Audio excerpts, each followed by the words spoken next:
ఇందులో గూర్చి వ్రాయబడినది ఏమనగా, నీతిమంతుడును లేడు, ఒక్కడును లేడు. తలపైకెత్తండి, నా వైపు చూడండి. దేవుని వాక్యం సెలవిస్తా ఉంది, నీతిమంతుడును లేడు, ఒక్కడును కూడా లేడు. చాలాసార్లు కొన్నిసార్లు మనం మాటల్లో వింటుంటాము, ఆ సందర్భంలో తగాదు అయినప్పుడు మనం ఎక్కువగా వింటుంటాము, నీతిగా బతికినమ్మా, నేను నీతిగా బతికినయ్యా, నేను గుండెలు బాదుకునే వాళ్ళు కొంతమంది మనకు కనపడుతూ ఉంటారు. నీలాగా కాదు, నీతిగా నిజాయితీగా బతికాను నేను అంటూ, మా పూర్వీకులు నీతిగా బతికారు, నీతిగా సంపాదించుకున్నామంటూ నీతిని గురించి కొన్ని మాటలు మనం వింటూ ఉంటాం, వాళ్ళు అంటూ ఉంటారు. పిల్లరా, దేవుని వాక్యం అంటుంది, నీతిమంతుడు లేడు, ఒక్కడును కూడా నీతిమంతుడు లేడు. మానవుడు అనుకుంటాడు, నేను పరిశుద్ధంగా ఉన్నాను, నేను నీతిగా జీవిస్తున్నాను, నేను భక్తిగా బ్రతుకుతున్నాను, నాలో ఏ దోషము లేదు, నాలో ఏ పాపము లేదు అని మానవుడు అనుకుంటాడండి. కొందరిని చూస్తే, అయ్యో వాళ్ళు తెల్ల వస్త్రాలతో ఎంత మెరిసిపోతున్నారు, తెల్ల వస్త్రాలతో ఎంత పరిశుద్ధంగా వారు ఉన్నారు, వాళ్ళు ఒకవేళ ఏ పాపము లేదేమో, ఆ పరిశుద్ధాత్మ వారిలోనే ఉందేమో అనేంత కొందరిని కనపడుతూ ఉంటారు. పిల్లరా, తెల్ల వస్త్రములు ధరించినంత మాత్రాన పరిశుద్ధులైపోరు. మేమే నీతిమంతులము అని చెప్పుకున్నంత మాత్రాన వారు నీతిమంతులైపోరు. దేవుని వాక్యం అంటుంది, నీతిమంతులు లేరు, ఒక్కడును కూడా లేరు. చూడు, మరి మాట ఉంటుంది, అదే 23లో ఒక మాట చూడండి, ఏ భేదము లేదు, అందరూ పాపము చేసి దేవుడు అనుగ్రహించు మహిమను పొందలేక పోవచ్చున్నారు. హల్లెలూయా. ఏ భేదము లేదు, అందరూ పాపము చేసి దేవుడు అనుగ్రహించిన మహిమను కోల్పోయారంట. అంటే ఏ భేదము లేదు, మానవులందరూ పాపులై ఉన్నారని దేవుని వాక్యం సెలవిస్తా ఉంది. మనం అనుకుంటాం కదా కొన్నిసార్లు, నాకంటే భక్తిపరుడు కనబడతాడా అంటే, మనం కాదులేండి, సమాజంలో కొందరు మనకు తారసపడుతుంటారు, వాళ్ళని మించిన భక్తిపరులు లేరు అన్నంత స్థాయిలో వాళ్ళు ఉంటారు కొన్నిసార్లు. వీళ్ళారా, వాక్యం అంటది, మానవుని యొక్క నీతి క్రియలు దేవుని దృష్టిలో మురికి గుడ్డతో సమానమంట. హల్లెలూయా. అదేమంటారు, పొయ్యికడునే గుడ్డ, మసిగుడ్డ ఎంతైతే మట్టితో మురికితో నిండిపోయి ఉంటుందో, మనుషుని యొక్క నీతి క్రియలు మన దృష్టికి అవి నీతిగా కనబడితే, అదే క్రియలు దేవుని దృష్టికి మురికి పేలికతో, మాసిపోయిన గుడ్డతో, మురుకు పట్టిన గుడ్డతో సమానమని దేవుని వాక్యం సెలవిస్తా ఉంది. పిల్లరా, భక్తుడు అంటాడు, నేను తల్లి గర్భములో నుంచే, నా తల్లి గర్భంలో పుట్టినప్పటి నుంచే నేను పాపంతో పుట్టానయ్యా, నేను ఏ పాటి వాడిని, నేను ఎంతటి వాడని అంటారు. కొందరు భక్తులు అంటారు, చచ్చిన కుక్క వంటి వాడను తండ్రి.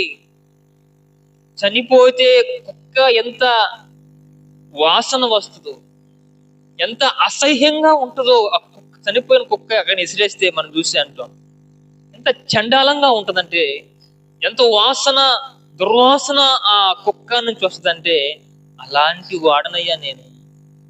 నా బ్రతుకు ఇంత నీచమైనది, నా బ్రతుకు ఇంత దుర్వాసన కలిగినది, చచ్చిన కుక్క వంటి వాడనయ్యా నేను. అసలు నిన్ను తండ్రి అని పిలుచుకుని యోగ్యుడనా అంటాడు భక్తుడు. మరో భక్తుడు అంటాడు, అపవిత్రమైన పెదవులు కలిగిన వాడనయ్యా, నా పెదవులన్నీ, నా నోరే పాపంతో నిండిపోయింది, నా నోరు తెరిస్తేనే పాపము, నా నాలుగు క్రింద విషము కంటే అధికమైన విషము నా నోట్లో ఉన్నది. నిజమే కదండి, మానవుడి నోట్లో తాచుపాముకు ఎంతైతే విషం ఉంటుందో అంతకంటే విషము మనిషి నోట్లో దాగి ఉంటది. అవునా కదా? కదా? పాము గరిస్తే పాము గరిస్తే హాస్పిటల్కి వెళ్ళేదాకైనా పానం ఉంటుంది, ఒక గంట అయినా పానం ఉంటుంది. మనిషి మాట్లాడితే ఒక మనిషి మాట్లాడితే అమాంతం అవతల వ్యక్తి ఏదైనా చేసుకొని చచ్చిపోయేంతగా అంత కఠినంగా మనిషి మాట్లాడతాడు కొన్నిసార్లు. చాలా సార్లు ఆ సూసైడ్ చేసుకునే వాళ్ళు, ఆత్మహత్య చేసుకునే వాళ్ళు రాసే లెటర్ అంటే, పలానా వ్యక్తి నన్ను ఇలా మాట్లాడింది, పలానా వ్యక్తి నన్ను అంత గాయపరిచారు, ఎంత కఠినంగా మాట్లాడారు కాబట్టి నేను బ్రతుకును ఇకపై బ్రతకలేకపోతున్నానని ఆ వ్యక్తి కొన్ని లెటర్లు రాసి చచ్చిపోతారు. అంటే మనిషిలో త్రాచుపాము కంటే అధికమైన విషయం ఉందని దేవుని వాక్యం సెలవిస్తా ఉంది. ఇది నా మాట కాదు వీళ్ళారా. దేవుని వాక్యం అంటది, నీతిమంతుడు లేడు, ఒక్కడును లేడు, అందరూ పాపం చేసి దేవుడు అనుగ్రహించు ఆ మహిమను కోల్పోయారని దేవుని వాక్యం సెలవిస్తా ఉంది. పిల్లరా, మనిషి ఎందుకు నీతిని కోల్పోయాడు? మనిషి ఎందుకు తన నీతి, న్యాయాన్ని, ధర్మమును మరిచి అపవిత్రుడుగా తిరుగుతున్నాడంటే కొన్ని మాటలు చూడండి, చూపిస్తాను. ఆదికాండము 3:17 చూడండి.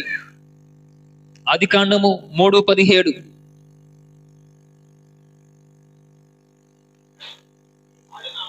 ఆయన ఆదాముతో, నీవు నీ భార్య మాట విని తినవద్దని నేను నీకు ఆజ్ఞాపించు వృక్ష ఫలము తింటివి కనుక నీ నిమిత్తము నేల శపించబడి ఉన్నదే, ప్రయాసముతోను నీ బ్రతుకు దినములన్నీ దాని పంటను తిందువు. చూసారా? 3:17 కదా. ఆయన ఆదాముతో, నీవు నీ భార్య మాట విని తినవద్దని నేను నీకు ఆజ్ఞాపించిన వృక్ష ఫలములు తింటివి కనుక నీ నిమిత్తము నేల శపించబడి ఉన్నది. ప్రియులారా, ఆదిలో ఏదెను వనములో దేవుడు ఆదామును కలుగజేసి మట్టిలో నుంచి ఆదామును తీసి ఆ ఏదెను వనములో అతన్ని ఉంచాడు. దేవుని వాక్యంలో మరో మాట ఉంటుంది, అన్ని ప్రభు మంచిది మంచిది మంచిది, ఇది మంచిది అనుకుంటూ వచ్చిన దేవుడు ఒక చోట మాత్రం ఇది మంచిది కాదంటాడు. ఎక్కడంటే, నరుడు ఒంటరిగా ఉండుట మంచిది కాదు అని గ్రహించి ఆదాము ఎముకల్లో, ప్రక్కటి ఎముకల్లో నుంచి ఒక ఎముకను తీసి ఆమెను నారి లేకపోతే హవ్వ అనులాగన ఆమెకు పేరు పెట్టి ఆదామును హవ్వను ఆ ఏదైనా వనములో విడిచిపెట్టారండి. వీళ్ళారా, ప్రతి సాయంకాలమున సల్లపూట దేవుడు వచ్చి వారితో ముఖాముఖిగా మాట్లాడుతూ ఉన్నాడు. ఓ తండ్రికి కుమారుడికి ఏ బంధము, ఏ బాంధవ్యం అయితే ఉంటుందో ఆదాముకు దేవునికి కూడా అదే బంధముతో ప్రతి సల్లపూట ఆదాముతో దేవుడు చాలా ఆప్యాయంగా, ప్రేమగా మాట్లాడుతూ ఉన్నాడు. ఈ తంతు ఇలా కొనసాగుతూ ఉండగా ప్రభు చెప్పాడు, పలానా చోట ఈ వనములో చెట్టు ఉంది, ఆ చెట్టు పండ్లను వేనాటికి తినకూడదు అని ఆదాముతో చెప్పాడండి. ఆదాముతోను హవ్వతోను దేవుడు ఆ మాట చెప్పాడు. దేవుడు వెళ్ళిపోయిన తర్వాత సర్పం వచ్చింది. అపవాది అనబడిన లూసిఫర్ గాడు వచ్చేసి ఫస్ట్ గా బలహీనలు ఎవరండి? బలహీనలు ఎవరు? మగోళ్ళ, స్త్రీల? స్త్రీలే బలహీనులని వాక్యం చదివిస్తా ఉంది, నా మాట కాదు. మీరు నా పైన కోపం గడపకండి. అవకాడికి వచ్చి ఆమె అంటుంది, అవకాడికి వచ్చి అంటుంది, మీరు ఫలానా పండు తింటే మీరు అందంగా మార్చబడిపోతారు, మీకు అనేకమైన శక్తులు వస్తాయి, మీకు జ్ఞానం వచ్చేస్తుంది, దేవదూత వల్ల మీరు మార్చబడతారు అని చిన్నగా నైస్గా అవ్వతో సాతానుడు గాడు ఆ మాటలన్నీ చెవులోకి ఎక్కిస్తున్నాడు. వాళ్ళు అంటారు, అదేంటి మా దేవుడు ఆ పండు తినొద్దు అని చెప్పాడు కదా మాకు అని చెప్తే మళ్ళా సర్పం అంటది, లేదు లేదు, ఆ పండు తింటే మీ దేవుని కంటే మీకే శక్తులు ఎక్కువ వస్తాయి, మీ దేవుని కంటే మీరే మహిమగా మార్చబడతారు, మీరే అందంగా మార్చబడతారని చెప్పగానే అవ్వ వెంటనే ఆ పండుని తినిందండి. ఆ పండుని తినింది.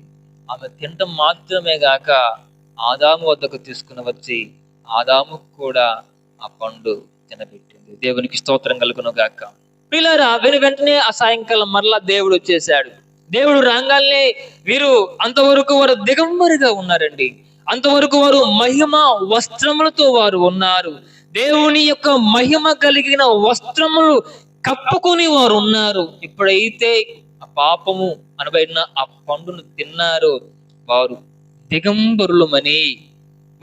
దిగంబరులమని వారు గ్రహించి పొదల చాటున వారు దాక్కుని ఉన్నట్లుగా దేవుని వాక్యం చదివిస్తా ఉంది. ప్రియులారా, దేవుడు వచ్చాడు. ప్రతి రోజులాగానే ఆదామా ఎక్కడ నువ్వు అన్నాడండి. తన కుమారుని మరలా పిలిచాడు. ఆదామంటాడు, అయ్యా, నీ స్వరము వినగా నేను దిగంబరిని గ్రహించాను. నీకు భయపడి నేను పొదల చాటున దాక్కున్నాను ప్రభువా. ఎవడరా నీకు చెప్పింది నువ్వు దిగంబరివని? ఎవడు నిన్ను భ్రమ పెట్టాడు? ఎందుకు దాక్కున్నావు? ఎందుకు భయపడుతున్నావు? అదిగో నువ్వు నాకు ఇచ్చిన అవ్వ ఉందే, అవ్వ వచ్చి నాకు పండు ఇచ్చిందయ్యా. ఆ పండు నేను తిన్నాను. తిన్న వెంటనే నాకు సిగ్గు కలిగింది. నేను దిగంబరిని గ్రహించాను కాబట్టి నేను దాక్కున్నాను. పిల్లరా, ఏదేను వనమును కలుగజేసిన దేవుడు, ఏదేను వనములో ఆ పండుని పెట్టిన దేవుడు, ఆదాము ప్రక్కటెముకలలో నుంచి అవ్వను తీసిన దేవునికి ఆదాము ఏమి చేశాడో తెలియదా? ఆదాము ఏ పండు తిన్నాడో తెలియదా? ఆదాము ఎక్కడ తిరుగుతున్నాడో తెలియదా? ఆదాము ఏమి చేస్తూ ఉన్నాడో తెలియదు అంటే తెలుసు. అయినా కూడా అతడు తప్పు చేసినప్పటికీ కూడా దేవుడు మరలా అతను సమీపించి అతనితో ఏమాత్రం ప్రేమ తగ్గకుండా మునుపటి ప్రేమతోనే అదే అనురాగముతో ఆదామును మరలా ప్రేమించి, ఆదాము ఎక్కడున్నావయ్యా అంటూ అనురాగముతో ఆదామును పిలిస్తే ఆదాము దిగంబరిని గ్రహించి మొదల చాటున దాక్కున్నట్లుగా దేవుని వాక్యం చదివిస్తాము. నాకు ప్రియమైన వారలారా, అప్పుడు అంటాడు, నీవు ఆజ్ఞ అతిక్రమించి నేను చెప్పిన మాట నీవు వినకుండా అవిధేయత వలన నువ్వు ఆ పండును తింటివి గనక నీ నిమిత్తమై ఈ నేల శపించబడింది. హల్లెలూయా. అంటే ఒక మనిషి యొక్క అవిధేయత వలన కలిగే నష్టం ఏంటంటే శపించబడతాము. మనకు కలిగి ఉన్న నీతిని మనం కోల్పోతాము. Praise lord. హల్లెలూయా. చూడండి, నేను ముగించేస్తాను, మీరు కంగారు పడక్కర్లేదు. ఆ పిల్లలను కొంచెం కూర్చోబెడితే నేను ఎక్కించేస్తాను. దేవుడు ఆదాముతో హవ్వతో చెప్పాడు ఆ పండు తినొద్దు అని. కానీ దేవుని మాటలు పెడచెవి పెట్టిన ఆదాము అవ్వలు ఆ పండు తిన్నారండి. అంతవరకు వాళ్ళకు కష్టం తెలియదు, అంతవరకు వారికి శ్రమ తెలియదు, అంతవరకు వారికి చెమట కారలేదు, అంతవరకు వారు కష్టపడలేదు, అంతవరకు వారు ప్రయాసపడలేదు. చాలా సంతోషంగా సమాధానంగా దేవునితో వారు మాట్లాడుతూ ఉన్నారు. దేవునితో చాలా హ్యాపీగా ఆ వనములో వారు గడిపారు. ఎప్పుడైతే వారు చేసిన ఆ ఆజ్ఞ అతిక్రమమును బట్టి నేల శపించబడిందండి. అంటాడు, నీవు ఈ వనమును విడిచి వెళ్ళిపో. నీవు నేల సేద్యము చేసి నీవు కష్టపడి దున్ని ప్రయాసపడి చెమట కార్చి నీవు ఇకపై తినాలి. అంటే ఆదాము శపించబడ్డాడు. ఆదాము నీతిని కోల్పోయాడు. ఆదాము తనకు కలిగిన ఆ మహిమను కోల్పోయాడు. పిల్లారా, ఈరోజు మనకు కలిగిన ఆ నీతిని మనం ఎలా కోల్పోతామంటే, మనకు కలిగిన ఆ మహిమను మనం ఎలా కోల్పోతామంటే అవిధేయత వలన మనము నీతిని కోల్పోతాము. Praise lord. సేవకులుగా మీకు ఒక మాట చెప్పినప్పుడు ఆ మాటను మీరు పాటించాలి. ఇది దేవుని వాక్యము మీకు బోధిస్తూ ఉన్నప్పుడు ఆ మాటల ప్రకారం మీరు జీవించాలి. ఆదాముతో దేవుడు చెప్పిన మాట, మీరు ఆ పండు తినొద్దు. కానీ వాళ్ళు ఆ పండే అపవాదిగాడి మాట ఆలకించి ఆ పండునే తిన్నారు. అంటే అవిధేయత వలనే పాపం కలుగును. ఆ పాపం వలనే మనకు కలిగిన నీతిని కోల్పోతాము. అందుకే దేవుని వాక్యం ఉంటుంది, నీతిమంతుడు లేడు, ఒక్కడునూ లేడు. అందరూ, ఏ భేదము లేదు, అందరూ పాపం చేసి దేవుడు అనుగ్రహిస్తున్న ఆ మహిమను కోల్పోయారు. చాలా మంది చెప్పుకునే మాట ఏంటంటే, నీతిగా బ్రతికామయ్యా మేము, మా తరతరాలు, మా కుటుంబీకులు మేము నీతి కలిగి జీవించాము మేము. ప్రియులారా, అటువంటి వారి మాటల నీతిలన్నీ కూడా దేవుని దృష్టిలో మసికొడుతూ సమానమైన దేవుని వాక్యం సెలవిస్తా ఉంది. కాబట్టి ఎందుకు మనం నీతిని కోల్పోతామంటే, అవిధేయత, వాక్యానికి వ్యతిరేకంగా మాట్లాడిన, వాక్యాన్ని పెడచెవిని పెట్టిన, దైవ జనుల మాటలను అలక్ష్యం చేసిన, దేవుని వాక్యాన్ని విడిచిపెట్టేసిన మనము ఆజ్ఞ అతిక్రమించిన వారం అవుతాము, నీతిని కోల్పోయిన వారం అవుతాము. హల్లెలూయా. రెండోగా చూడండి, ఆది కాండము 4వ అధ్యాయం 8 చూడండి. 4వ అధ్యాయం 8 చూడండి, రెండో మాట. కయీను తన తమ్ముడైన హేబేలుతో మాట్లాడెను. వారు పొలములో ఉన్నప్పుడు కయీను తన తమ్ముడైన హేబేలు అతనిని చంపెను. అమ్మా కూర్చుంటే వెళ్ళిపోతాను. మీరు కాల్ చేస్తామని మీరు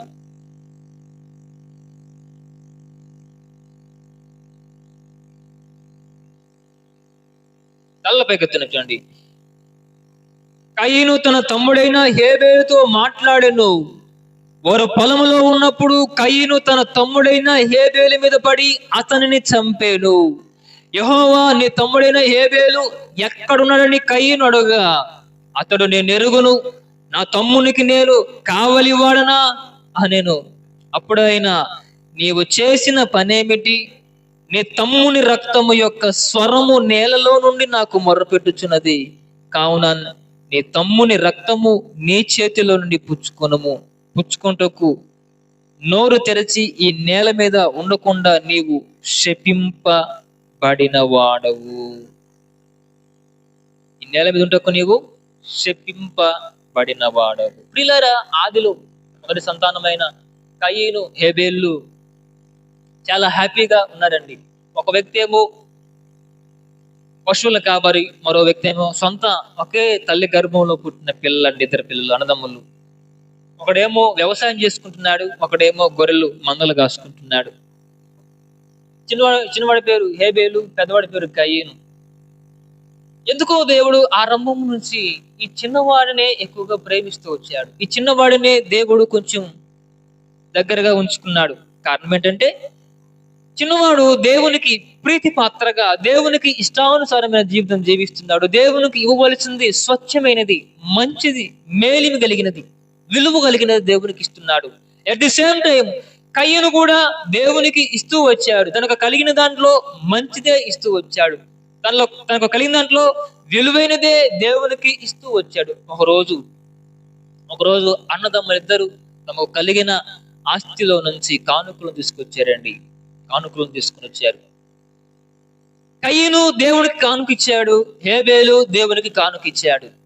దేవుడు హేబేలు కానుకను మాత్రమే అంగీకరించాడు. కయీను యొక్క ధనమును, లేకపోతే అతను కలిగిన స్వాస్థ్యమును దేవుడు ఒప్పుకోలేదు, నాకు వద్దన్నాడు. హేబేలు ఇచ్చిన కానుకను మాత్రం తీసుకున్నాడు. కారణం ఏంటంటే, హేబేలు ఒక శ్రేష్టమైనది, దేవునికి ఇవ్వాల్సిన మొదటి ప్రథమ ఫలము దేవునికి స్వచ్ఛమైనది, ఎంగిలి చేయనిది దేవుని కొరకు అర్పించాడు. కయ్యను మాత్రము కళ్ళు లాంటిది, వేస్ట్ది, పనికిరానిది మాత్రము దేవుని కొరకు కానుక తీసుకొచ్చాడు. అంత మాత్రమే కాదు కానీ హేబేలు మనసు స్వచ్ఛంగా ఉంది, కయ్యను మనసు అవకతవకలుగా అతని మనసు నిమ్మలంగా లేదండి. మొత్తానికి దేవుడు హేబేలు కానుకను అంగీకరించాడు, కయ్యను కానుకను అంగీకరించలేదు. అది గ్రహించిన కయ్యనుకు హేబేలు మీద కోపం కలిగింది, లోపల ఒక కుట్ర కలిగింది, లోపల ఒక ద్వేషం కలిగింది. ఓ రోజు కయ్యను హేబేలును ఒంటరిగా చేసి రాయితో కొట్టి చంపేసి ఆ ఇసుకలో పూడ్చిపెట్టాడండి. అది గ్రహించిన దేవుడు కయ్యను వద్దకు వచ్చి, కయ్యను, మీ తమ్ముడు ఎక్కడ కనపడటం లేదు అన్నాడండి. ఆయన అంటాడు, నా తమ్ముడు నేనే కావలి వాడనా? నా తమ్ముడికి నేనేమైనా కాయబిలుగా వాడనా? నాకెట్ తెలుసుదయ్యా మా తమ్ముడు గురించి అన్నాడండి. నేను వెంటనే దేవుడు అంటాడు, కయను, నీ తమ్ముని నువ్వు చంపేశావు. నీ తమ్ముని యొక్క రక్తము ఆ మట్టిలో నుంచి నాకు మొరపెడుతుంది. హల్లెలూయా, హల్లెలూయా.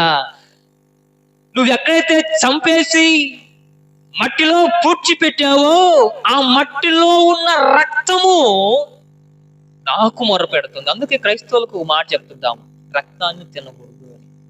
రక్తమును పారేయండి. మనం ఏదన్నా ఒక పశువును కోసుకున్నప్పుడు ఆ పశువులో మాంసం తినొచ్చు కానీ రక్తం మనం తినకూడదు. ఎందుకు తెలుసా? రక్తములోనే ప్రాణం ఉంటది. యేసుక్రీస్తుల వారు మన కొరకై రక్తమునే ధారపోసాడు. అంటే ప్రాణమే మన కొరకై పెట్టాడు. ప్రాణమే రక్తము, రక్తమే ప్రాణము. కాబట్టి రక్తం మనం తినకూడదు. ఇప్పుడు దేవుడు అంటాడు, నీ తమ్ముని రక్తము ఆ మట్టిలో నుంచి నాకు మొరపెడుతుంది అనుకున్నాడు. చంపేసి సైలెంట్ గా ఎవరు చూన్నట్టుగా ఆ మట్టిలో కప్పేసి వెళ్ళిపోయాడండి. ఎవరు చూస్తారులే అనుకున్నాడు. ఏం పాపం బిడ్డ, ఆ మట్టిలో ఉన్న రక్తము దేవునికి మొరపెడితే దేవుడు దిగి వచ్చి కయ్యను గద్దిస్తున్నాడు, నీ తమ్ముడు ఏడి? పిల్లరా, ఆ తదుపరి సంభాషణ చూడండి. కయ్యను తన 8 కదా, కయ్యను తన తమ్ముడైన హేబేలుతో మాట్లాడాను. వారు పొలంలో ఉన్నప్పుడు కయ్యను తన తమ్ముడైన హేబేలు మీద పడి అతన్ని చంపాను.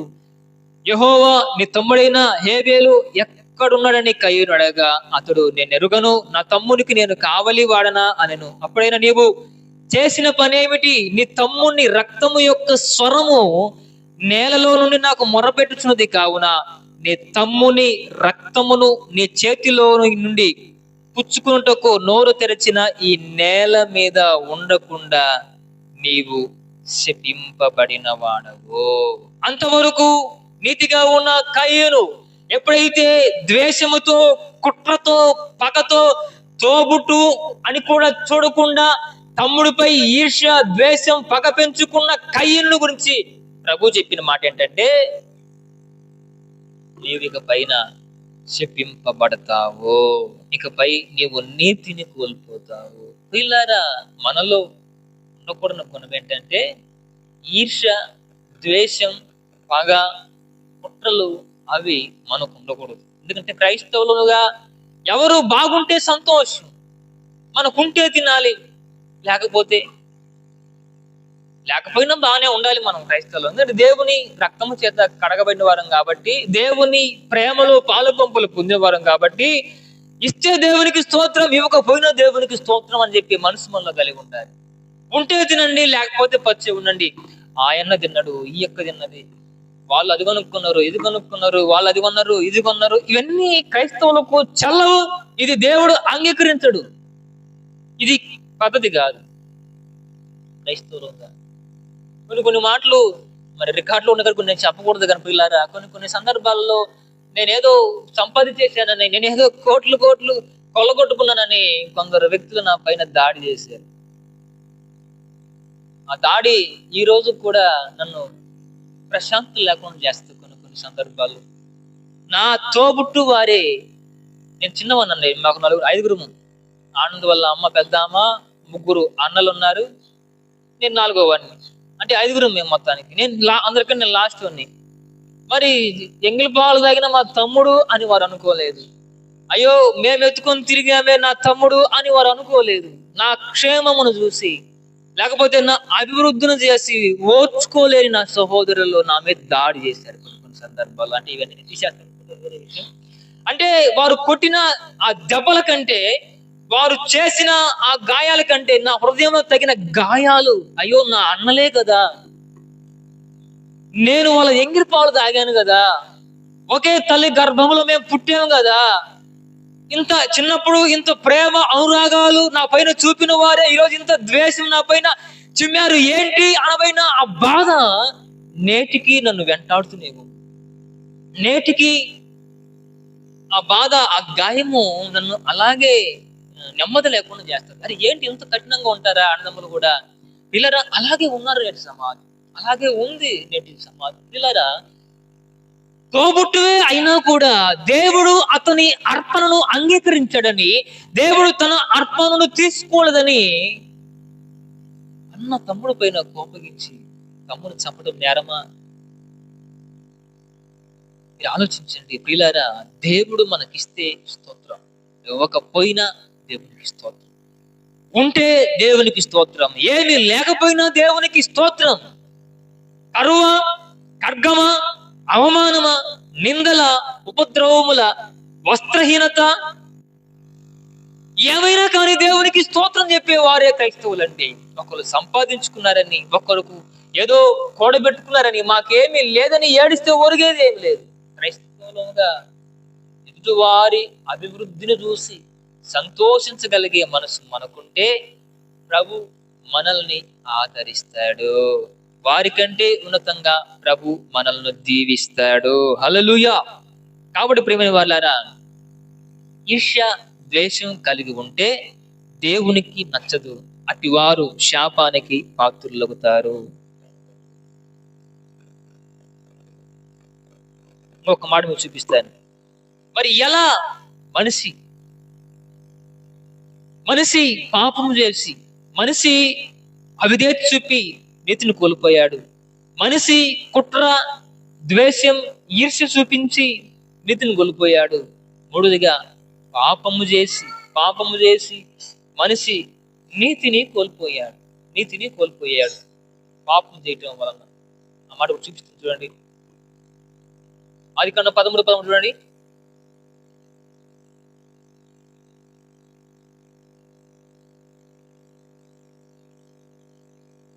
సొదొమ మనుషులు దుష్టులను యెహోవా దృష్టికి బహు పాపులై ఉండిరి. అబ్రహాము కానానులో నివసించెను. లోతు ఆ మైదానమందున్న పట్టణము దేశములో కాపురం ఉండి సొదొమ గొమొర్రా దగ్గరకు గుడారము వేసుకొనెను. సొదొమ మనుషులు దుష్టులను యెహోవా దృష్టికి బహు పాపులై ఉండిరి. లోతు అబ్రహామును విడిచిపోయిన తర్వాత యెహోవా, ఇదిగో నీ కళ్ళెత్తి నీవు ఉన్న చోటు నుండి ఉత్తరము తట్టు, దక్షిణ తట్టు, తూర్పు తట్టు, పరమ తట్టు చూడుము. కొన్ని మాటల కింద అయితే ముగిచేస్తాను. సొదొమ మనుషులు దుష్టులు యెహోవా దృష్టికి బహు పాపులై ఉన్నారు. సొదొమ పట్టణ కాపురస్తులు దేవుని దృష్టికి దుష్టులను, పాపులుగా దేవునికి కనపడ్డారు. అంటే మానవుడు పాపం చేయటం ద్వారా దేవుడిచ్చే మహిమను కోల్పోయాడు. ఒక మాట ఉంటారు కదా, ఏ భేదము లేదు. దేవుడు అనుగ్రహించే మహిమను మానవుడు పాపం చేసి ఆ మహిమను పొందలేక పాపిగా మార్చబడ్డాడు, నీతిని కోల్పోయాడు. పిల్లరా, దేవుడు కోరుకుంటాడు, నేను పరిశుద్ధుని కాబట్టి నన్ను ఆరాధించే మీరు, నన్ను వెంబడించే మీరు, నా రక్తము వలన కడగబడిన మీరు, నా బల్లలో పాలు పంపులు పొందే మీరు పరిశుద్ధముగా జీవించాలి. నేను పరిశుద్ధుడను, మీరు పరిశుద్ధులై నా చిత్తమంతయు నెరవేర్చమంటివే. పరిశుద్ధత లేకుండా నిన్నెవ్వరు చూడలేరు, పరిశుద్ధత లేకుండా నిన్నెవ్వరు చూడలేరు. పరిశుద్ధతయే నీకు అనుకూలమాయనా, పరిశుద్ధతయే నీకు అనుకూలమాయనా. పరిశుద్ధుడా నా యేసయ్యా, పరిశుద్ధ రక్తము ప్రోక్షించినావు, పాపమునంతయు పరిహరించినావు. ఏమండి, పరిశుద్ధత లేకుండా ఆయన ఎవరూ చూడలేరు. పరిశుద్ధతయే ఆయనకు అనుకూలము. పరిశుద్ధంగా జీవించటమే ఆయన లక్ష్యం. దేవుణ్ణి నమ్ముకున్న మనము, దేవుని ఆరాధించే మనము, దేవుని బల్లాలు చేయవేసే మనము పరిశుద్ధమైన జీవితం జీవించాలి. పిల్లారా, మీరు టీవీలు చూస్తున్నారా? టీవీలు చూస్తుంటారు కదా, టీవీలు ఉన్నాయి కాడ, టీవీలు చూస్తుండ్రా? దాంట్లో న్యూస్ చూసారా? ఎలా ఉంది తెలుసా? తాటి చెట్లు, కొబ్బరి చెట్లు కూడా మునిగిపోయేంత వర్షము కురిసి, పిల్లజాడ తల్లికి లేదు, తల్లి జాడ పిల్లలు, పశువులు ఎట్ట పోతున్నాయో, ఇల్లు ఎట్ట కూలిపోతున్నాయో ఒకసారి ఆ వీడియోలు చూస్తే గుండె పగిలిపోతుందండి. గుండె పగిలిపోతుంది. కొన్ని వెళ్ళిపోతున్నారండి. అస్సలు వారి ఆక్రందన, వారి బాధ అంత ఇంత కాదు. భయంకరమైన పరిస్థితుల్లో వారు ఉంటున్నారు.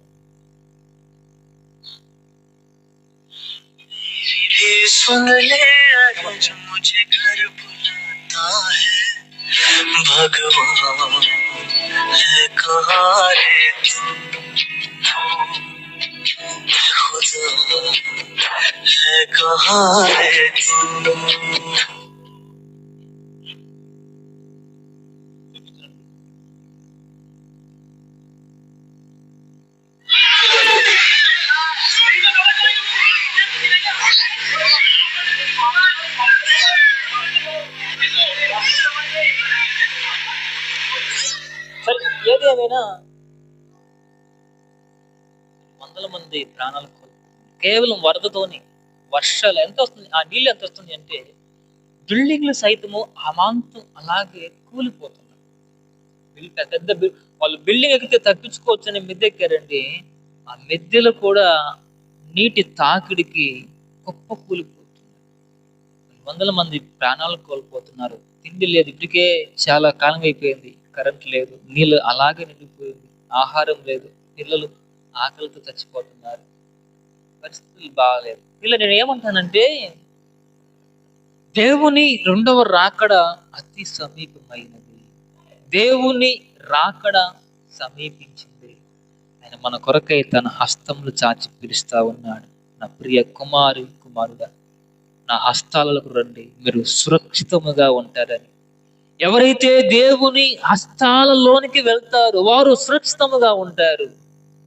దేవుని ఎవరైతే నమ్ముకుని ప్రభువుని మనసారా పరిశుద్ధముగా ఆయనను ఆరాధిస్తారో వారు క్షేమముగా, ఆరోగ్యముగా ఉంటారు.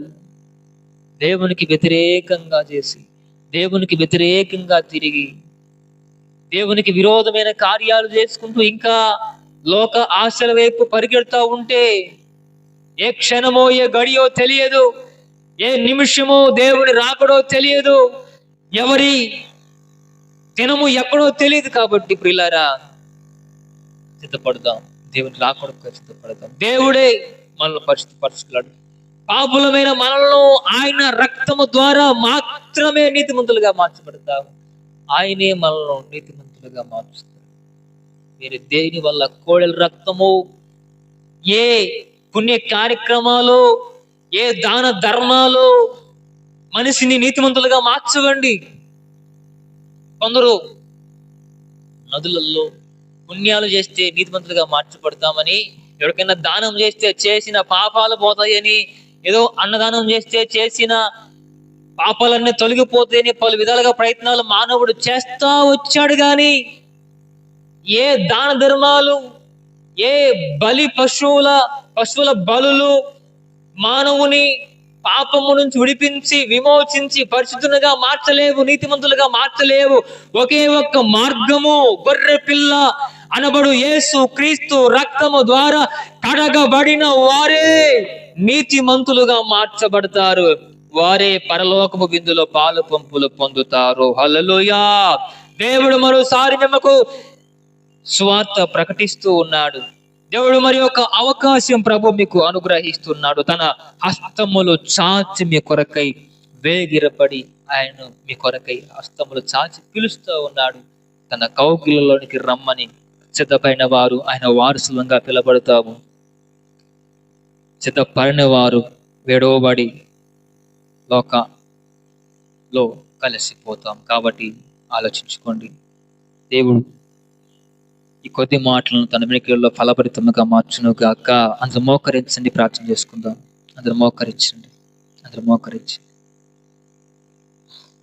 అందరూ మోకరించండి.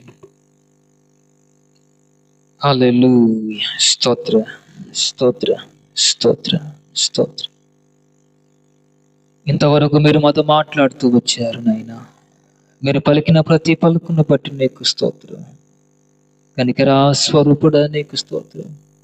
అయ్యా, భేదమేమి లేదు, అందరూ పాపం చేసి దేవుడు అనుగ్రహిస్తున్న ఆ మహిమను కోల్పోయారని మీరు మాతో ఇంతవరకు మాట్లాడుతూ వచ్చారు.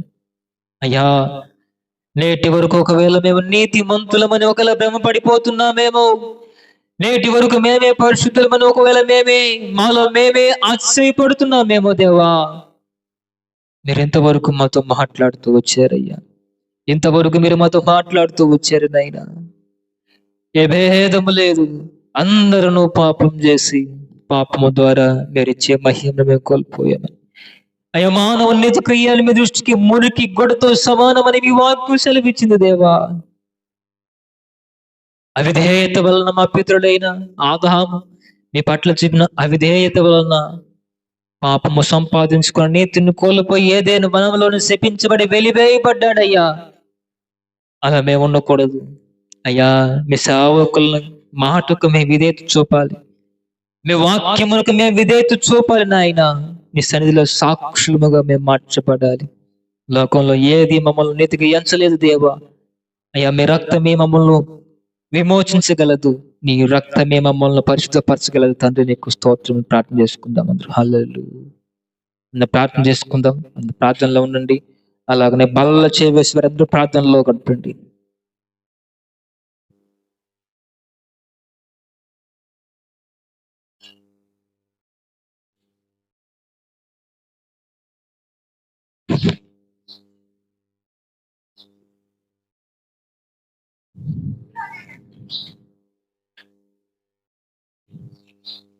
అందరూ అలాగే ప్రార్థనలో ఉందాం. క్లుప్తంగా మనం ముగించుకుందాం.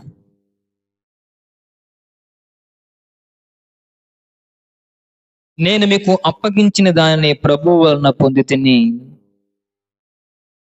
ప్రభువైన యేసు తను అప్పగించబడిన ఒక రాత్రి రొట్టెని ఎత్తుకొని కృతజ్ఞతాస్తుతులు చెల్లించి దానిని విరిచి, ఇది మీ కొరకైన నా శరీరము, నన్ను జ్ఞాపకం చేసుకుంటకే దీన్ని చేయుడని చెప్పాను.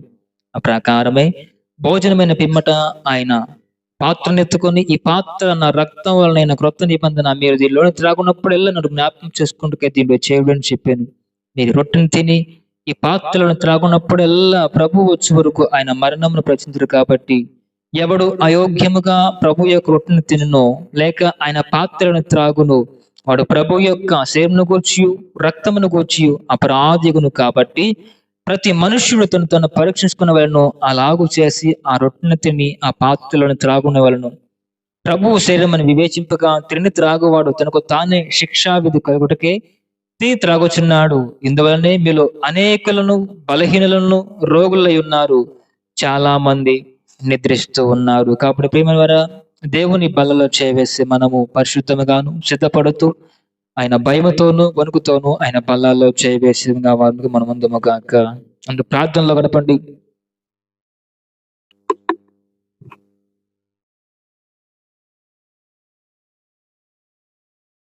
పరిశుద్ధుడు అయిన తండ్రి, ప్రేమ కలిగిన మా ప్రభువా, ప్రశస్తమైన ఉన్నతమైన నామమును బట్టి చక్కటి శుభవేళలో మీకు స్తుతులు స్తోత్రాలు చెల్లిస్తున్నాం దేవా.